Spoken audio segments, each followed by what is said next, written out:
Well said, John. Can you hear me now? I was just testing my bed leg there. This old 70 is it's a difficult time.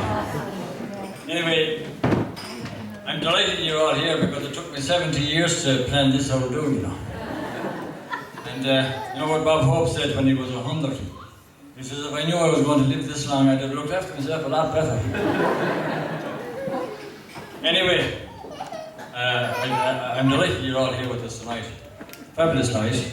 I hope it'll be better as the night goes by. I hope you'll all enjoy yourselves.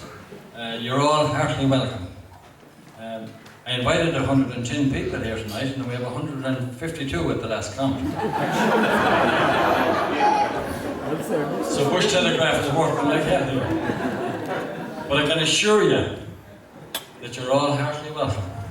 And it's great that you're all in such good glee, and I hope you have a lovely night. After 70 years on this earth, there's only about a few things that I can recall that is worth remembering. I suppose things that changed not just my life, but the world around me as we grew up. Because I was born in 1943, and that was into the Second World War. I don't remember anything about the war, but I heard tonight that in actually 1943 that the bombs were dropped on Hiroshima and Nicaragua in Japan. Nagasaki. Sorry. Nagasaki. That's my advisor, and that's my advisor. But anyway, I remember the ration books all right, which was after the war. And I also remember the big snow of 1947.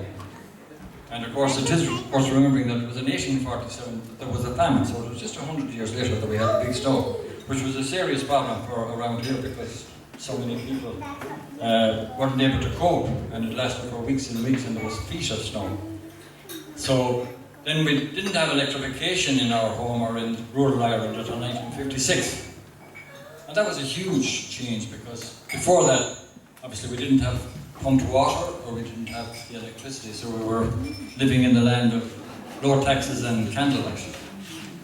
And these are things which really changed Ireland as we knew it.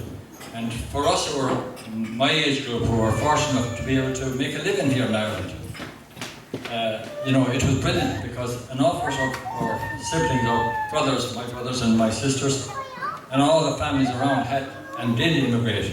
I know there are a lot of people immigrating now, but they're well educated now being immigration. By that time, they went to America and different places, and they weren't so well educated, and they had to take very mundane jobs. It's a great credit to them that they did so well out in the world after leaving here, and they made their way through. And for us of us who stayed at home, you know, I compliment all the people, and especially the people of the west of Ireland, who came from very poor land, that we built up, you know, counties which we're all proud of now. So I look back at these things with great nostalgia, and I understand that things that we did in community life, like with the cooperatives, like for instance when John A. Costello came to power in 1956. Ethan, is that right? Have I the right date? Yes, he has. And also when Sean Lemass came into power, they changed the way that Ireland worked financially and economically.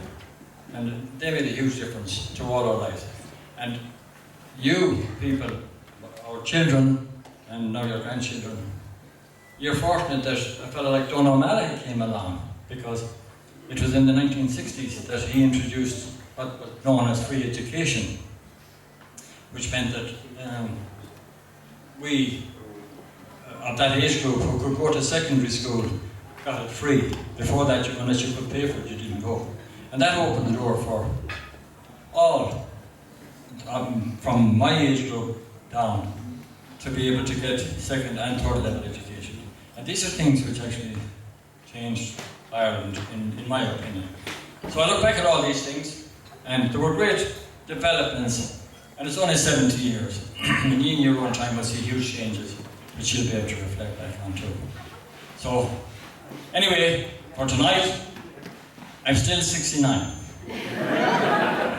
But I'm holding on. I'm in my late 60s. And I will be 70, all right, please God, in the end of the month. So thank you very much for coming. I hope you have a fabulous night. And I'm really delighted to have you all here. My neighbours, my family, and my friends. You're all my great friends. And thank you for coming. And thank you, Roger.